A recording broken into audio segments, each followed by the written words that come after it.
الإرهابية داخل وخارج البلاد، والقرار ده جه بعد التحقيقات اللي أجرتها الجامعة. زي ما حضراتكم شايفين معانا، ده جزء من يعني الاعترافات اللي أدلى بيها بعض من قاموا بهذه العملية. ويمكن احنا كنا عرضنا هذا الفيديو على حضراتكم منذ أيام، يوم إعلان وزارة الداخلية نتيجة التحقيقات بشأن عملية اغتيال النائب العام. ومعنا على تليفون دكتور أحمد حسني، نائب رئيس جامعة الأزهر. أهلا بحضرتك يا دكتور.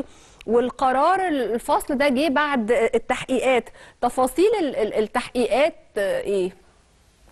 وطبعا بالنسبة للثلاث طلاب اللي هم الاثنين طلبة في كلية لغات وترجمة، وطالب في سنة رابعة بكلية الدعوة، والطالب الرابع، هم كانوا 4 طلاب. أي. لأن الرابع كان تخرج يعني منذ سنة، فأصبحت الجامعة بالنسبة للرابع ليست لها سلطة عليه لأنه تخرج وأخذ البكالوريوس بتاعه من كلية العلوم. أما بالنسبة للثلاث طلاب دول ما زالوا طبعا في الجامعة، فلما علمت الجامعة باشتراك هؤلاء طبعا في استشهاد الشام بركات طبعا النائب المحترم رحمه الله، طبعا لابد كان للجامعة أن تتخذ على الفور إجراءات فصل هؤلاء الطلاب، لأن جامعة الأزهر بها تقريبا نصف مليون طالب وطالبة، وهؤلاء الذين طبعا ارتكبوا هذا العمل الإجرامي لابد أن يكون للجامعة ولمجلس الجامعة موقف طبعا يتماشى مع طب هل في قرارات بشأن فصل طلاب آخرين غير هؤلاء؟ احنا طبعا فصلنا على مدار السنوات الماضيه دي اكثر من 700 طالب وطالبه. اكثر من 700 طالب وطالبه. كل ده عدد كبير مش عدد قليل يعني. طبعا من اللي هم يعني كل من يثبت تورطه في المظاهرات، ما احنا عندنا نص مليون يا استاذه.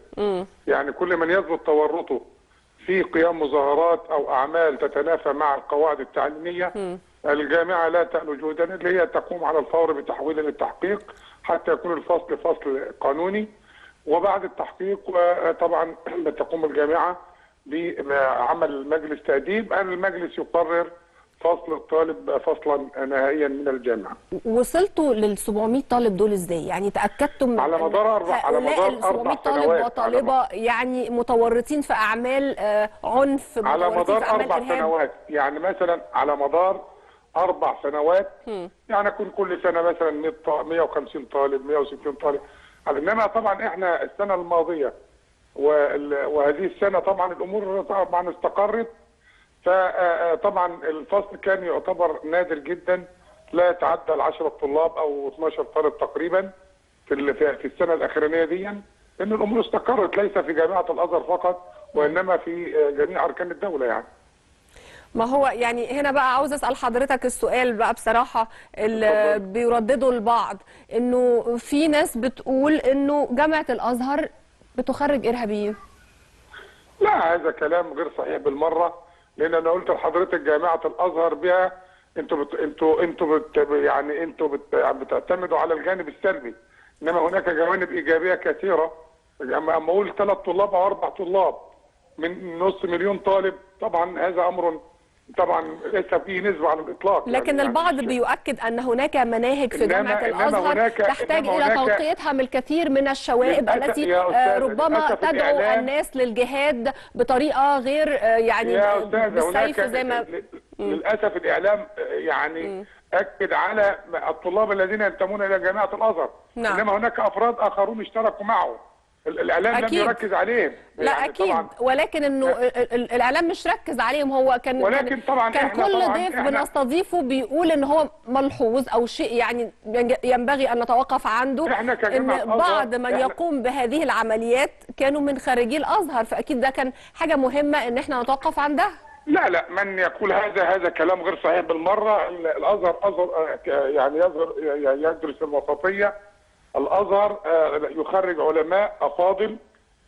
انظروا إلى كل المجالات الموجودة في الدولة بها علماء أزهريون، ولكن لا ننظر إلى القلة القليلة المنحرفة بالتأكيد يعني، ونحن نجل الأزهر ونحترمه التي بشدة تنتمي إلى طائفة معينة، فإحنا طبعا وبالتأكيد الأزهر له رسالة مهمة جدا في إعلاء قيم الدين السامحة وقيم الإسلام الوسط. نعم، عشان كده يعني لازم نرد على هذه الأقاويل. لا ننظر بقى إلى نعم. القلة القليلة التي تخرج عن تقاليد الأزهر. بالتأكيد لكل قاعدة من القواعد لها شواذ، نعم. يعني فهؤلاء طبعا قلة طبعا لا تمثل ولا حتى 1% من طلاب جامعة الأزهر يعني.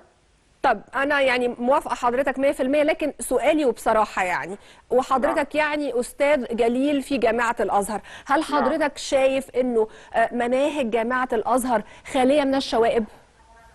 احنا ان جامعة الأزهر مناهجها، احنا طبعا فضيلة الإمام الأكبر طبعا قام بالتوجيهات الجامعة، وقمنا بعقد لجان كثيرة ومتعددة لتنقية بعض الأمور التي قد توجد في بعض الكتب القديمة، وفعلا تمكنت اللجنة من تنقية تلك الكتب، وأصبحت الكتب الآن والحمد لله طبعا خالية تماما من كل ما يخرج عن قواعد أو وسطية الدين الإسلامي.